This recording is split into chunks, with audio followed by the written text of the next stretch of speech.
1.2 million views. That is the highlight package of Alex Eala beating Auger-Aliassime. And it was the most watched video on Wimbledon's official channel across the entire 2026 championships. Not the women's final, not the men's final, not a single match involving anyone who actually lifted a trophy, a third-round match. I want you to sit inside that for a second, because if you follow tennis seriously, you already know how wrong that is. Wimbledon uploads hundreds of videos over those 2 weeks. Every match of the eventual champion, every marquee night, every one of the biggest names in the sport, promoted by one of the most powerful marketing operations in all of professional athletics. And the thing that beat all of it was a Saturday afternoon match in the third round involving a player ranked outside the top 20 at the time. So here is my claim, and I am going to spend the next 20 minutes backing it up. That number is not a fun piece of trivia. It is not a nice moment for a feel-good story. It is an early warning signal. And if you know how to read it correctly, it tells you almost exactly what is about to happen in New York this week. 3 things I am going to show you. First, there is a second number from that same tournament. Almost nobody has talked about it. And I am going to argue it is stranger, and far more important, than the 1.2 million. Second, I am going to show you why those views did not come from tennis fans. Not most of them.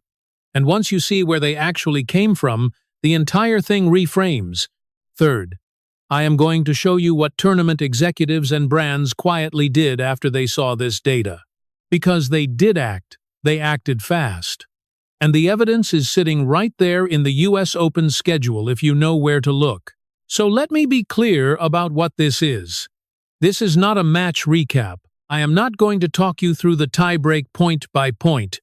This is a video about reading data. But before I show you that second number, you need to understand something about how a Grand Slam actually measures attention. Because without that context, 1.2 million is just a nice-looking figure on a screen.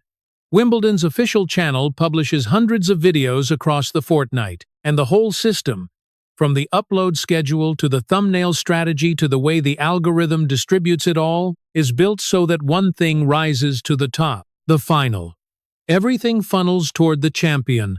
That is the default architecture of every Grand Slam media operation on Earth, and it works year after year. So when a third-round match beats that architecture, you are not looking at luck. You are looking at an outside force strong enough to override the system.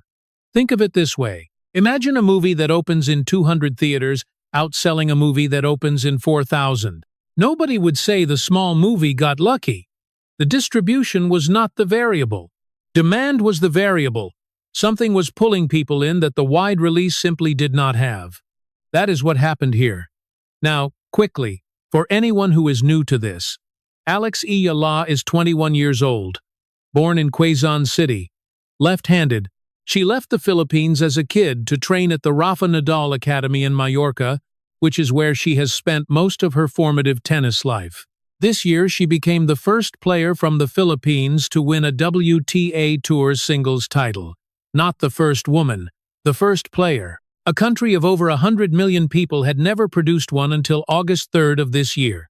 Now the match itself. July 4th, 2026. Third round of Wimbledon. Across the net, Iga Swiatek. Not just a former world number 1, the defending champion. The woman who had won that title 12 months earlier on that same grass. Eala won it 7-6, with the tiebreak going to 11-9 and then 6-2. And that first set matters, because a tiebreak that goes to 11-9 is not a fluke result. That is 2 players trading championship-level nerve for 20 points, and the 21-year-old refused to blink. Then she did not just hold on. She won the second set 6-2. It was also the second time she had beaten Swiatek. The first came in the quarterfinals of Miami in 2025, 6-2, 7-5. 2 meetings, 2 straight sets wins against one of the most dominant players of the last decade. That win put her into the 4th round, making her the first player from the Philippines to reach the second week of a Grand Slam. So all of that is enormous. That is a genuine, historic, headline-generating upset. And upsets generate views. I am not pretending otherwise. But here is where it gets strange. And this is the part I need you to hold on to. A big upset has a very predictable data signature.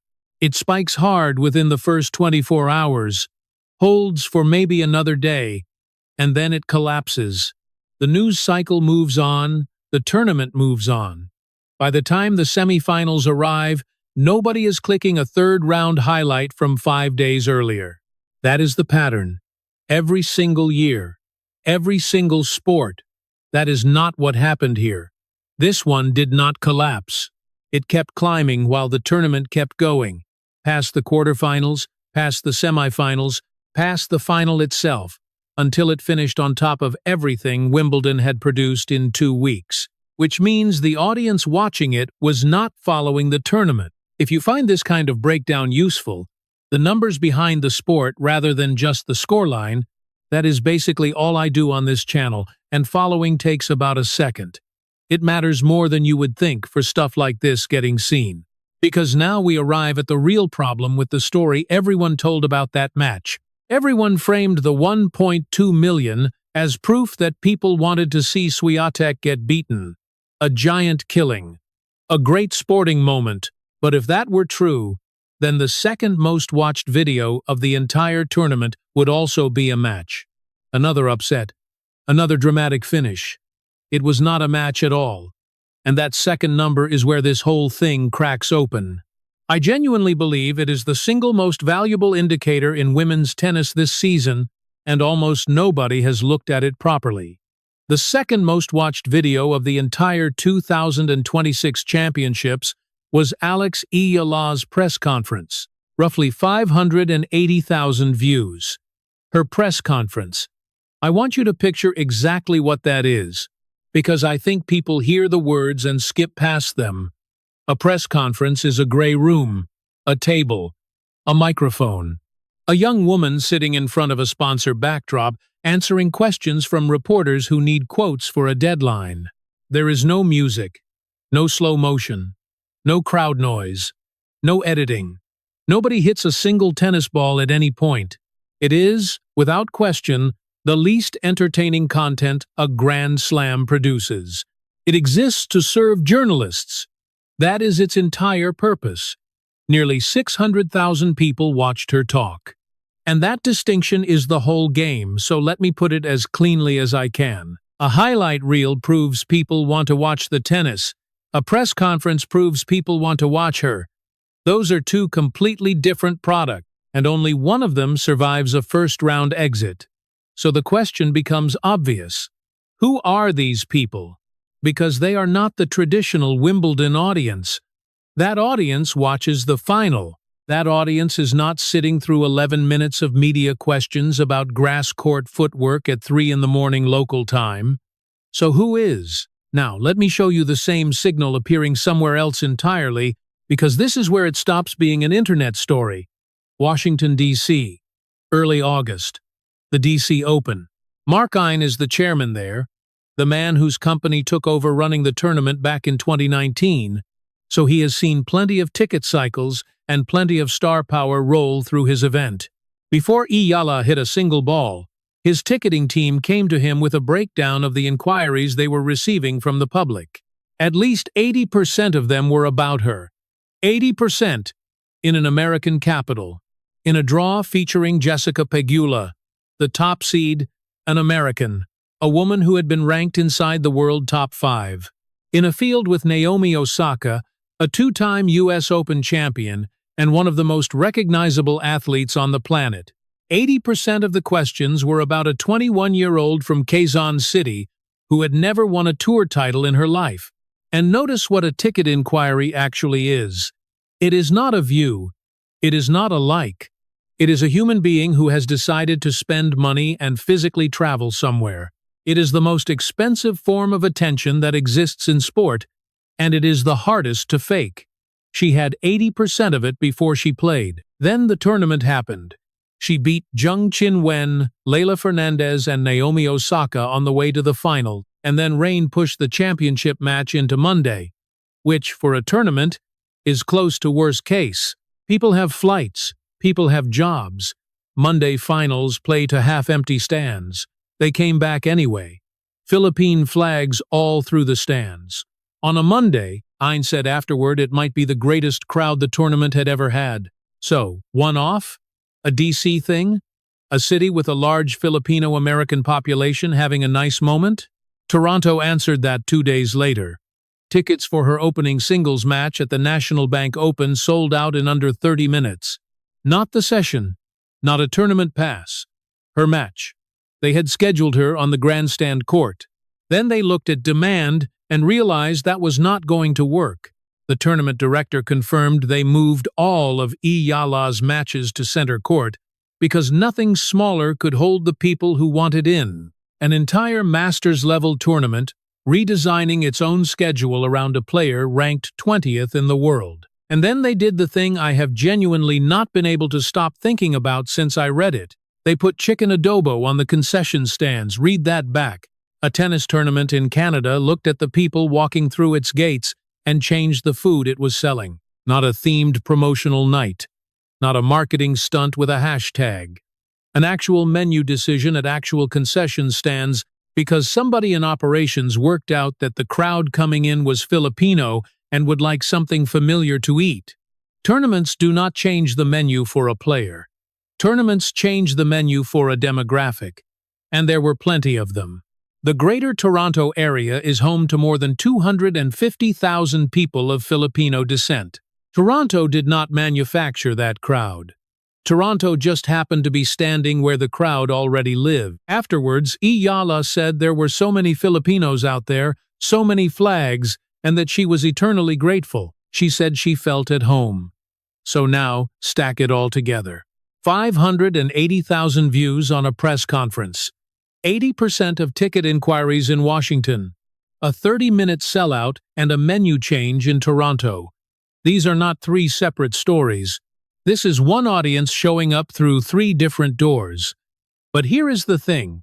Everything I have just given you only proves that a very large number of people are paying attention. It does not tell you who they are. And that question, where these people actually came from, is the one that makes brand executives and tournament directors sit up straight, because the answer completely changes what 1.2 million means. Here is what that 1.2 million is actually telling you, and I think almost everybody has misread it. Most of those views did not come from tennis fans. They came from people who had never clicked a tennis video in their lives. And Eala did not pull them into tennis. She pulled them toward herself, and tennis happened to be the thing attached. That reverses the assumption almost everyone starts with. We assume an athlete gets famous through their sport. The sport is the platform. The athlete is the content. Win enough, and the audience follows. Flip it. What if the athlete is the platform, and the sport is just what she happens to be carrying? Watch what happens to the evidence when you look at it that way. Eala has talked about hearing that courts back home are suddenly hard to book. She said she is seeing people online picking up rackets, all ages, all over the country, and hearing directly from them about how they started playing. Now think about what that actually means, because it is not the same as gaining fans. Existing tennis fans do not need to be told to book a court. What she is describing is new players entering the sport from zero. That is not an audience transferring from one favorite to another. That is an audience being created. But the strongest piece of evidence is one I still find remarkable, and it comes from her rivals. Coco Gauff played Eala in Dubai in February and beat her badly, 6-love, 6-2.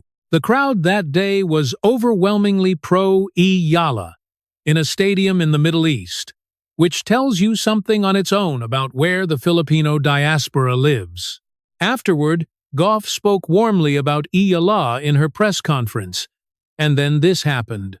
Gauff said that at her next matches, Filipino fans started showing up to cheer for her. Not for Eala, for Gauff, purely because of what she had said about Alex. Naomi Osaka described the same thing in Toronto. She said Eala's fans are so kind, and that some of them were sitting on her court cheering for her, on a night when Eala was playing elsewhere. Stop and think about how unusual that is. A fan base that can lend out its support is a fan base that is not attached to results. It is attached to identity. And here is why that matters more than anything else in this video. A results-based fan base evaporates after a bad month. An identity-based fan base does not. It survives losses, injuries, ranking drops, entire bad seasons. Which is why the Wimbledon number never collapsed, the way upset numbers always collapse. So let me say the thing this whole video has been building toward. Most athletes are a product distributed by their sport. Eala is the opposite. She is the distribution system, and tennis is the product riding along inside it. That is why a third-round match beat an entire Grand Slam. Now, put the two layers together, because separately they are interesting, and together they are something else entirely. The ticket data proves she moves people who can physically reach a stadium. The view data proves she moves people who are half a world away and will never buy a ticket in their lives. Manila, Cebu, Dubai, Riyadh, Toronto, Queens, Los Angeles. Every place the Filipino diaspora has settled, which is essentially everywhere, is a place where someone stayed up to watch a press conference in a gray room. That is an audience tennis has been trying to unlock for 2 decades and never has. And it did not get unlocked by a strategy document. It got unlocked by one left-handed 21-year-old who happened to be first. If that reframe just landed for you, I would actually love to hear your read on it. Do you think this holds if she loses early in New York, or does it need results to sustain itself? I genuinely go back and forth, and the comment section on this channel argues about this better than most of the tennis media I read. Now, one more thing, because there is a layer underneath the business layer that people miss completely. At Wimbledon, Nike did not just hand her standard kit, they made her something specific. A white sampaguita flower set on a hair tie. The sampaguita is the national flower of the Philippines. She wore it for her center court debut. That is not merchandise. That is a company telling 100 million people, we see where you come from, and we put it on the most famous lawn in the sport. And it grew from there. A Manila-based artist named Georgina Camus built a design around that same sampaguita, set against a tennis court, released through Nike's official Philippine retailer and photographed for the cover of Vogue Philippines with Eala wearing it. Camus described it as a blooming tribute to Eala's journey, a reminder of her roots, meant to inspire the next generation to bloom in their own time. That is the moment the data stops being data. Because you cannot manufacture 580,000 people watching a press conference. You can only earn it by being the first person who looks like them to stand in that room. Now, you might reasonably think I am building an awfully large theory out of a couple of view counts and a hair tie. Fair. So let me step back and let the people inside the sport say it instead. The players, the legends, the ones standing on the other side of the net when that crowd starts singing. Because they have said all of this out loud, and they have not been subtle about it at all. Jimmy Connors won 8 Grand Slam titles and built an entire career out of controlling crowds, including crowds that hated him. If one person on this planet is qualified to assess what a stadium does to a tennis match, it is him. His 1,991 U.S. Open run is still the reference point every commentator reaches for when a crowd takes over a stadium and drags a player through matches he had no business winning. Connors sat down on his podcast and broke down Alex Eala. He praised the aggressive left-handed game, the way she takes the ball early, the pressure that lefty angle puts on a right-handed opponent, and then he described the Filipino support and used one very specific word for what it does to the person on the other side of the net. Intimidating. Understand what that is. That is not a pundit reaching for a nice line about a rising star. That is a technical assessment from the man who wrote the manual. When Connors tells you a crowd is a competitive weapon, he is telling you, Eala, walks onto court with an advantage most players will never have access to in their entire careers. Now witness number 2. And this one is almost funny in how blunt it is. Felix Auger-Aliassime is the 4th-ranked man in the world. 9 ATP titles. More tour-level singles titles than any Canadian man in the Open era. 2 U.S. Open semifinals. And in 2026, he became the first Canadian man to reach the quarterfinals at all 4 majors. This is not somebody looking for exposure. He is playing U.S. Open mixed doubles with Eala this month on a wild card, in a draw that includes Djokovic with Sabalenka and Swiatek with Ruud. Asked about it, he said he was looking forward to finally feeling what he called the Eala effect, and having that fan base behind him. Then he added the line. He said it is funny, because she is younger than him, but she is the one with the fan base. She is the one carrying the crowd. The world number 4, publicly acknowledging that in this partnership, he is the passenger. Witness 3 comes from the hardest place to get an honest answer.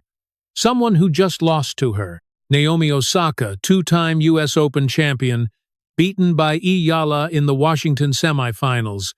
She could have said anything.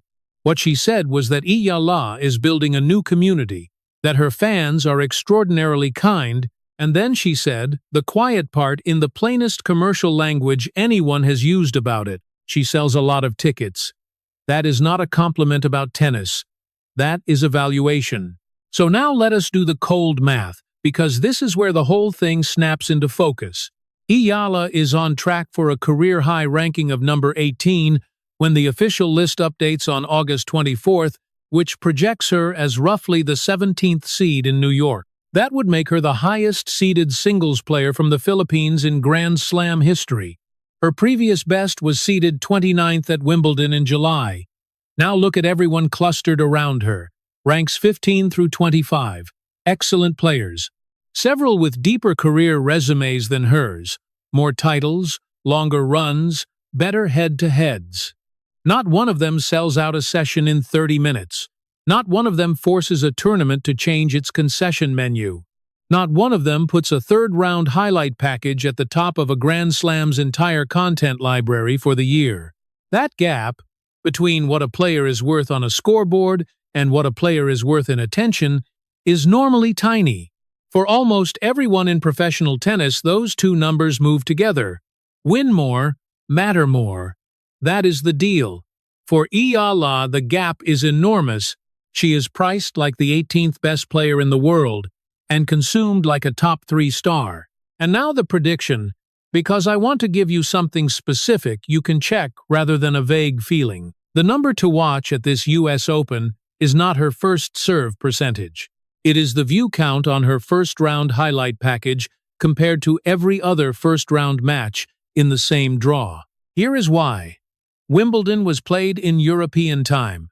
The overwhelming majority of the Filipino diaspora in North America, and there are hundreds of thousands of them in the New York metro area alone, were asleep or at work when that Swiatek match happened. They watched it after the fact, on delay, and it still hit 1.2 million. New York flips that. Night sessions at Flushing Meadows land in prime time across the entire United States and Canada.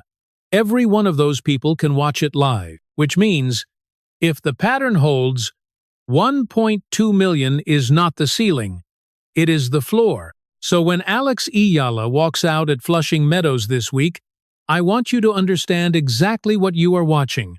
And there is one detail buried in her schedule that I do not think anyone has assembled into a picture yet. Here is what I want to leave you with, and I have not seen anyone put it together. Before the main draw even starts on August 30th, Alex Eala will walk onto Arthur Ashe Stadium 3 separate times. Mixed doubles on the 25th, mixed doubles again on the 26th. Then the stars of the Open exhibition on the evening of the 27th against her friend Iva Jovic. Not one of those matches awards a single ranking point. Not one of them appears on any resume anywhere. Arthur Ashe is the largest tennis stadium on Earth. Roughly 23,000 seats, it is the most valuable piece of real estate in the sport, and the USTA does not hand out 3 nights on it casually, so ask yourself what decision that represents. They did not put her there because of her ranking. Players ranked 18th do not headline Fan Week. They put her there because somebody inside that building looked at exactly the data I have spent this video walking you through, the press conference views, the ticket inquiries, the sellouts, and made a scheduling decision based on it. The 1.2 million was never really about Iga Swiatek. It was the first measurable proof that tennis had unlocked a market it had been failing to reach for 20 years. And the people who run the sport saw that proof, and they acted on it within 7 weeks. That is the answer to the question I opened with. That number is not trivia. It is the moment the industry started repricing what an athlete is actually worth. And if that repricing holds, it changes something structural. Because for decades, the money in women's tennis followed the ranking. Top 10 gets the contracts, everyone else gets product. What Eala is proving is that the more valuable asset might be the player who opens a market rather than the player who wins a tournament. If brands and tournaments start hunting for that instead, the money moves toward players nobody is currently looking at.